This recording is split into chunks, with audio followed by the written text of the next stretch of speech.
கடவுள் அருள் டிவி நேயர்களுக்கு அடியேன் உங்கள் சிவயோகி சிவசக்திமான் சுவாமிகள் வணக்கத்தை தெரிவித்துக் கொள்கிறேன். இந்த பதிவில் வருகின்ற 14/4/2025 தமிழ் புத்தாண்டு பலன்கள். சித்திரை மாதம் தொடங்குகிறது. சித்திரை முதல் பங்குனி மாதம் வரையே தமிழ் ஆண்டுகள் என்று சொல்லப்பட்டு வருகிறது. இந்த வருடம் விசுவா வசு என்ற பெயரிலே அந்த தமிழ் புத்தாண்டு பிறக்கிறது. அதுக்குண்டான 12 ராசிகளுக்கு உண்டான பலன் தான் சொல்ல போகிறோம். இது ஒரு நல்ல ஆண்டாக தான் விளங்கப் போகிறது. எல்லோருக்கும் ஒற்றுமை, எல்லோருடையுமே அன்பு, பாசம், பரிவு, நற்குணங்கள் எல்லாமே இந்த தமிழ் புத்தாண்டு வருடத்திலிருந்து ஆரம்பிக்க போகிறது. இதுதான் நிதர்சனமான உண்மை. அந்த வகையிலே குரோதி வருடம் தமிழ் புத்தாண்டு வருடம் கடந்து சென்று விட்டது. அந்த குரோதி வருடத்தில் பார்த்தீர்களானால் நிறைய போட்டி, பொறாமை, ஒருவர் பற்றி ஒரு விமர்சனம் செய்வது, வழக்குகள் தொடுப்பது, பேசினாலே வழக்கு, போராட்டம் செய்தால் வழக்கு, நின்றால் வழக்கு, நடந்தால் வழக்கு, இப்படி எல்லாமே வழக்குகள் ஏற்பட்டு பலவிதமான போராட்டங்களை, பிரச்சனைகள் மக்கள் சந்தித்தனர். அந்த குரோதி வருடம் முடிந்துவிட்டது. இப்போது விசுவாவசு வருடம் பிறக்கப் போகிறது. இந்த வருடத்திலே அதெல்லாம் மறந்து எல்லோருடையுமே மத நல்லிணக்கத்தை ஏற்படுத்துவோம். முதல்ல அதை நீங்கள் புரிஞ்சுக்கணும். எல்லா மதமும் நம் சம்மதம் தான். எல்லா மதமும் ஒன்று, எல்லா தெய்வமும் ஒன்று.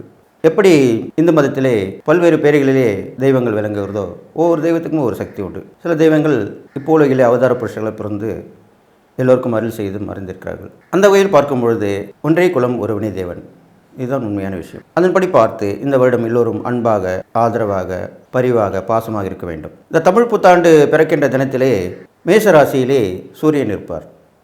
எப்பொழுதுமே சித்திரை மாதத்திலே மேஷராசியிலே சூரியன் இருப்பார் என்பது உண்மையான விஷயம். அப்போது அந்த சூரியன் உச்சம் பெற்று விளங்குகிறார். மேஷத்திலே சூரியன் உச்சம். அடுத்ததாக ரிஷபத்திலே குரு பகவான் இருக்கிறார். கடகத்திலே செவ்வாய் பகவான் நீசம் பெற்று விளங்குகிறார்.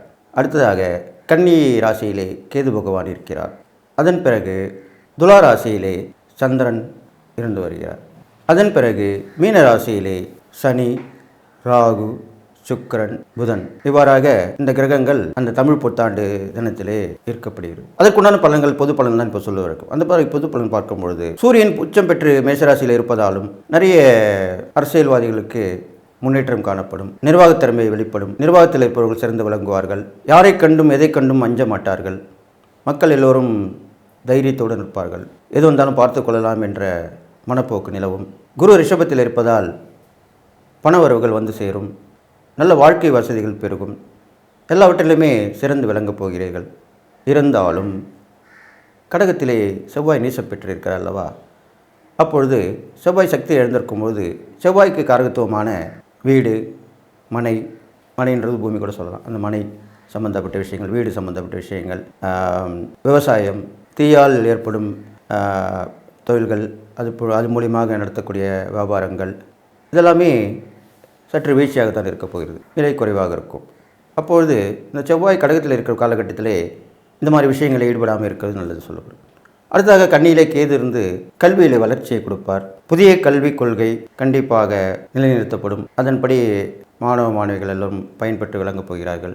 அடுத்ததாக துலாத்திலே சந்திரன் இருக்கிறார். துளாராசியிலே சந்திரன் இருக்கும்போது பெண்களுக்கான கை ஓங்கியிருக்கும். இந்த தமிழ் புத்தாண்டிற்கு அப்புறம் பெண்கள், குழந்தைகள் எல்லாமே நல்ல நிலைமைக்கு வருவார்கள். அவர்களுடைய முன்னேற்றம் திறந்து விளங்கும். அவர்களுடைய பாதுகாப்பு உறுதி செய்யப்படும். எல்லாமே நல்லபடியாக நடக்கப் போகுது. அடுத்ததாக மீனத்திலே சனி பகவான் பயிற்சியாகி இருக்கிறார். கூட ராகுவுடன் இருக்கிறார். சுக்கிரன், புதனும் இருக்கிறார்கள். அப்பொழுது சனியுடன் ராகு சேர்ந்திருக்கிறபடியால் பல்வேறு விஷயங்களுக்கு தடைகள், தாமதங்கள் ஏற்படும். ஒரு விஷயத்தை முடிக்கணும்னா ஒரு தடை ஏற்பட்டு, தாமதம் ஏற்பட்டு தான் முடிவுக்கு வரும். அது அந்த கிரகத்துடைய சேர்க்கையினுடைய ஆதிபத்தியமாக விளங்கப்படுகிறது. இருந்தாலும் சுக்கிரன் உச்சம் பெற்றும் புதன் நீசம் பெற்றும் நீச பங்க ராஜயோகம் ஏற்படுகிறது. நீச பங்க ராஜயோகம் ஏற்படுதுன்னா எவ்வளோ பெரிய விஷயம். அப்போது புதனும் சுக்கிரன் சேர்ந்து அந்த யோகத்தை கொடுக்குறாங்க. புதனும் சுக்கிரன் சேர்ந்து யோகத்தை கொடுக்கறதுனால புதனுக்கு உண்டான ராசிகளான மிதனம், கன்னி, சுக்கிரனுக்கு உண்டான ராசிகளான ரிஷபம், துலாம், இந்த 4 ராசிக்காரர்களுமே நல்ல பலனை அனுபவிக்கப் போகிறார்கள். ஏன்னா அந்த நீசபங்க ராஜயோகம் அவங்களுக்கு ரொம்ப உரியதாக இருக்குது. எல்லோருக்குமே அந்த பலன் கிடைக்கும். இருந்தாலும் குறிப்பாக இந்த 4 ராசிகளுக்கும் நல்ல விஷயங்கள் நடக்கப் போகிறது. இதுவாறு இந்த பொது பலன்கள் இருந்து வருகிறது. இது இல்லாமல் மக்கள் தங்களுடைய தேவைகளை பூர்த்தி செய்து கொள்வார்கள். யாருக்கும் ஆகும் எதுக்காகவும் போய் கேள்வி கேட்க மாட்டார்கள்.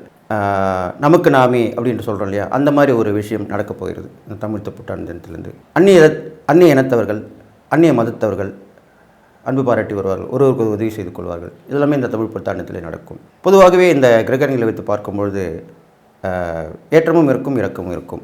அப்போது இன்னொரு விஷயம் பார்த்தீர்களானால் தவறு செய்தவர்கள் தண்டனைக்குள்ளாவார்கள். ஏனென்றால் சனி பகவான் மீனராசியிலே இருப்பதால், குருவோட வீட்டில் இருப்பதால், அந்த சனி பகவான் நீதி நேர்மை சத்தியம் தவறாதவர். அப்போது குரு போதனை செய்பவர். அப்போது குரு நல்ல கிரகம் தான், சுப கிரகம். அப்போ நல்லது செய்தால் நல்லது நடக்கும், கெட்டது செய்தால் கெட்டது நடக்கும். தீய வழியில் போகாமல் இருந்தாலும், கெட்ட பழக்கத்தில் ஏற்படாலும், தீய ஒரு செயற்கை ஏற்படாமல் இருந்தால் நீங்கள் எல்லா நாளும் பெற்று வாழ்ப்பீங்கன்னு சொல்லி கன்னிராசி நேயர்களே 12 ராசிகளுக்கு உண்டான தமிழ் புத்தாண்டு பலன் தான் சொல்லிட்டு வரேன். அந்த வகையில் இப்போ கன்னிராசிக்கு சொல்ல போகிறேன். கன்னிராசி பார்த்தீங்கன்னாக்கா ஏற்கனவே குரு பகவான் 9ஆம் இடத்துல இருக்கார். அது இல்லாமல் இப்போது 6ல் இருந்த சனி பகவான் 7க்கு வந்துட்டார். உங்கள் ராசிக்கு 7ஆம் இடத்துல சனி பகவான் வந்துட்டார். சனி, ராகு, சுக்கிரன் புதன் இருக்காங்க. அது இல்லாமல் உங்கள் ராசியிலே கேது இருக்கார். அவரும் ஒரு 2 மாதங்களுக்கு அப்புறம் மாறிடுவார். உங்கள் ராசியிலேருந்து 12ஆம் இடத்துக்கு போயிடுவார். அது இல்லாமல் 11ஆம் இடத்துல செவ்வாய் நேசப்பட்டிருக்கார். இப்போ இந்த தமிழ் புத்தாண்டு ஆரம்பிக்கிறது. அது இல்லாமல் 2ஆம் இடத்துல சந்திரன் இருக்கார். இந்த மாதிரி ஒரு கிரகங்கள் தான் இப்போ ஆரம்பித்து நடந்துட்டுருக்கு தமிழ் புத்தாண்டு. அப்போ பெரும்பாலும் உங்களுக்கு என்னென்ன பலன்கள் நடப்பணும்னு கேட்டிங்கனாக்கா, பொதுவாக 7ஆம் இடத்துல இந்த கிரகங்கள் சேர்க்கை இருக்குது. இந்த சுக்கிரனும் புதனும் சேர்ந்து நீசபங்க ராஜயோகத்தை ஏற்படுத்தியிருக்காங்க. இதில் முதல்ல ப்ளஸ்ஸை பார்ப்போம், நல்லதாக நடக்கும். அப்போது சுக்கிரன் புதன் சேர்ந்து நீசபங்க ராஜயோகம் ஏற்பட்டிருக்கும் போது அது 7ஆம் இடத்துல விளங்கக்கூடியதால் கணவன் மனைவி உறவு ரொம்ப பலப்படும். இப்போ இந்த காலகட்டத்தில் இந்த புத்தாண்டு ஆரம்பித்த உடனே நீங்கள் உத்தியோகம் போகிறதா கூட சரி, ஏதோ தொழில் பண்ணணும்னு நினச்சின்னா கூட உத்தியோகத்தை விட்டு வந்தால் கூட கணவனும் மனைவியும் சேர்ந்து தொழில் பண்ணலாம். அப்போது ஒருத்தருக்கு ஒரு பார்ட்னர்ஷிப் ஆகிடலாம். கணவன் மனைவி நிறைய இடத்துல பார்த்துருப்பீங்க. கணவன் மனைவி 2 பேருமே சேர்ந்து பிஸ்னஸ் பண்ணுவாங்க. லைஃப் பார்ட்னரும் அவங்கள தான் இருப்பாங்க, பிஸ்னஸ் பார்ட்னரும் அவங்க தான் இருப்பாங்க. அந்த விஷயம் தான் இப்போ உங்களுக்கு நடக்க போகுது. அப்போ இதுவரை பண்ணாதவங்க பண்ணிங்க. அதுக்குண்டான விஷயம் இப்போ நேரங்காலம் தான் அந்த நிலைமை நடத்தக்கூடியது. அப்போ எங்களை மாதிரி ஜோதிடர்கள் சொல்லும்போது அது நீங்கள் கேட்டு கவனமாக தெரிஞ்சுக்கணும். உங்களுக்கு வழிகாட்டி எதுன்னு சொல்கிறோம், உங்களை மேலே கரையேற்றத்துக்கு தானே இதெல்லாம் சொல்லிட்டு வரோம். அப்போ நீங்கள் கணவன் மனைவி சேர்ந்து தொழில் பண்ணலாம், வியாபாரம் பண்ணலாம், இல்லை ஒரு இடத்துல வேலை பார்க்கணும் கூட மாற்றிக்கலாம். சரியாக சில தனியார் நிறுவனங்களை பார்த்தீங்கன்னாக்கா கணவன் வேலை செய்கிற இடத்துல மனைவி இருப்பாங்க, மனைவி வேலை செய்ய கணவன் இருப்பாங்க. அது மாதிரிலாம் நடந்திருக்கு. அது மாதிரி செஞ்சுக்கலாம். வீட்டிலும் நெருக்கமாக இருக்கணும், தொழில் பண்ணுறதுல நெருக்கமாக இருக்கணும். அதுதான் அப்படி சொல்லியிருக்கேன். இது மாதிரி பண்ணிட்டீங்கன்னா உங்களுக்கு இரட்டிப்பு பலன் கிடைக்கும். அது இல்லாமல் உங்களுக்கு பார்த்தீங்கன்னா உங்கள் ராசிக்கு சுக்கிரன் 2க்குரியவராக வராரு. அப்புறம் பார்த்தீங்கன்னாக்கா 9க்குரியவராக வராரு. அப்போது 2க்கு 9க்கும்போது நல்ல பலனை தான் கொடுப்பார். நிறைய பண விஷயங்கள், வரவு செலவுகள்லாம் பார்ப்பீங்க, வந்துடும். நிறைய பயணங்கள் போயிட்டு வருவீங்க. வெளியூர் பயணமாக அமையாது. வேண்டுதல் பிரார்த்தனை கூட நிறைவேற்றுவீங்க. இது மாதிரிலாம் நடக்கும். அடுத்து அவங்க ராசியாதிபதி புதன் தானே, அந்த புதனும் யோகம் பெற்று விளங்குறார் இந்த தமிழ் புத்தாண்டு ஆரம்ப காலத்தில். அப்போது அந்த புதனுடைய ஆதிபத்தியில் பார்க்கும்போது உங்களுக்கு ராசியாதிபதியும் புதன் தான், ஜீவனாதிபதியும் புதன் தான். அப்படி தான் அமையுது கன்னிராசி.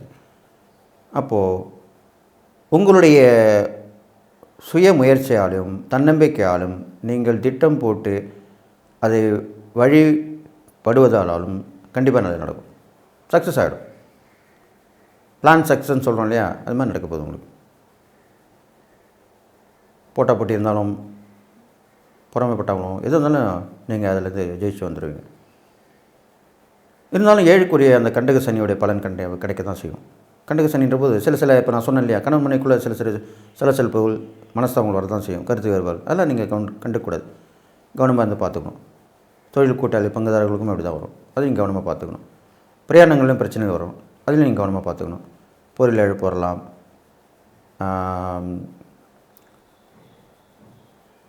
அது இல்லாமல் சில உடல் சோர்வுகள், உடல் சம்மந்தப்பட்ட விஷயங்கள் எல்லாமே பிரச்சனைகள் வரலாம். அதெல்லாம் பார்த்து நடந்துக்கணும்.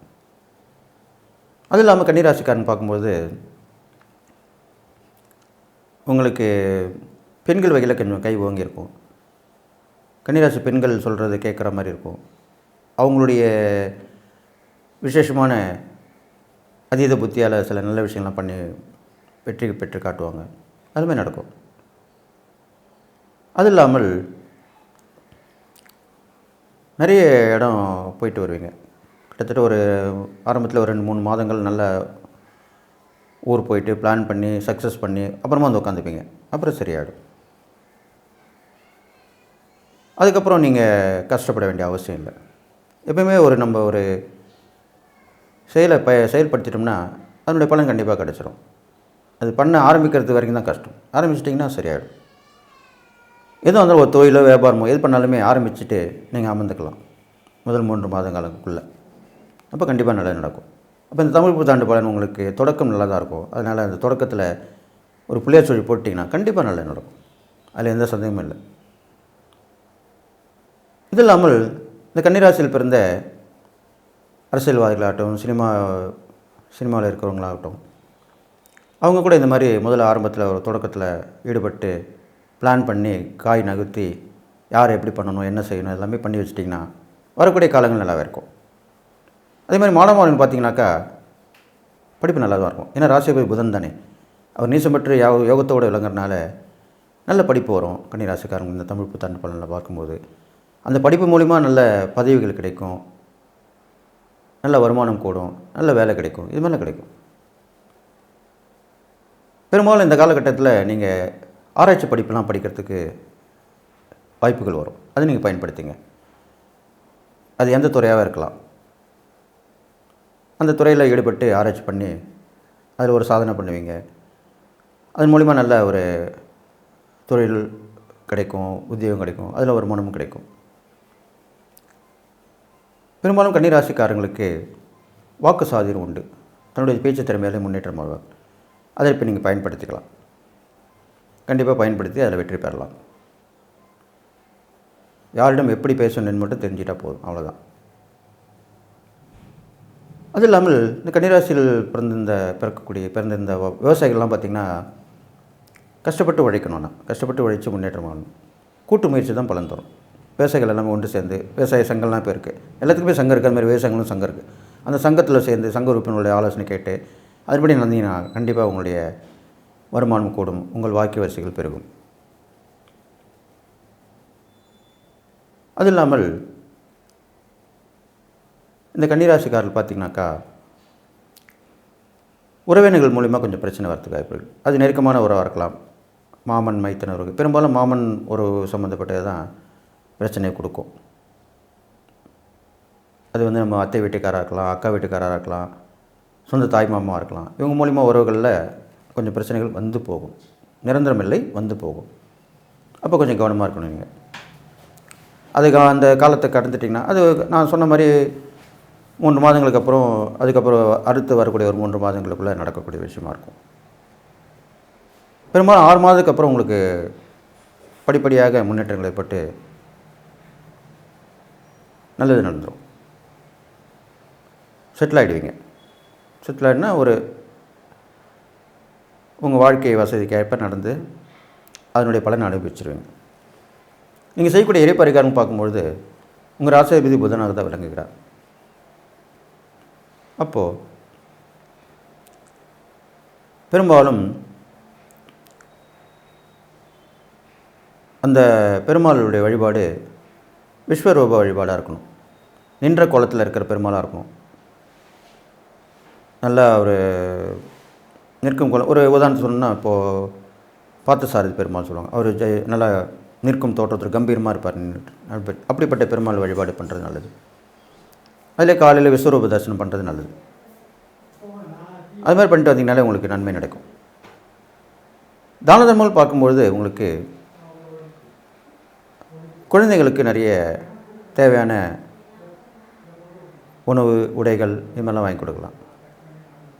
கல்விக்கு உண்டான செலவுகளை சேர்த்துக்கலாம். உங்களால் முடிஞ்சதை செய்யலாம், உங்கள் வசதிக்கேற்ப. இது மாதிரிலாம் பண்ணிட்டு வரலாம். அது இல்லாமல் பெண்களுக்கும் சுமங்கலி பெண்கள் அப்படிலாம் இருப்பாங்க, அவங்களுக்கு உதவி பண்ணலாம். பெரும்பாலும் கன்னிராசிக்காரர்கள், ஆசிரியர்கள், போதர்கள், குருமாரெலாம் இருப்பாங்க, அவங்களுக்கு கூட உதவி பண்ணலாம். அவங்க பக்கத்தில் இருந்தவங்க கஷ்டப்படாமல் தெரிஞ்சால் அவங்களுக்கு போய் உதவி பண்ணிட்டு வரலாம் உங்களால் முடிஞ்சது. அப்போ கண்டிப்பாக அந்த கெடுபலன் கொஞ்சம் நற்பலன் ஏற்படும். இதெல்லாம் சூட்சமான பரிகாரம் தான். இது இல்லாமல் நீங்கள் புதன் உங்கள் ராசியாக பேருனால புதன்கிழமை தோறும் தான தர்மம் பண்ணலாம், பெருமாள் கோயில் போயிட்டு வரலாம், தாயாரை வழிபடலாம். அது இல்லாமல் குழந்தைங்களுக்கு இனிப்பு வாங்கி கொடுக்கலாம். குழந்தைங்களுக்கு இனிப்பு வாங்கி கொடுத்தா ரொம்ப சந்தோஷப்படுவாங்க. அது மாதிரி வாங்கி கொடுக்கலாம். பெரியவங்களுக்கு உடைகள் தானம் பண்ணலாம். உங்கள் ராசிக்கும் உடைகள் தானம் ரொம்ப விசேஷமாக சொல்லப்பட்டிருக்கு. அது மாதிரி செஞ்சுட்டு வரலாம்.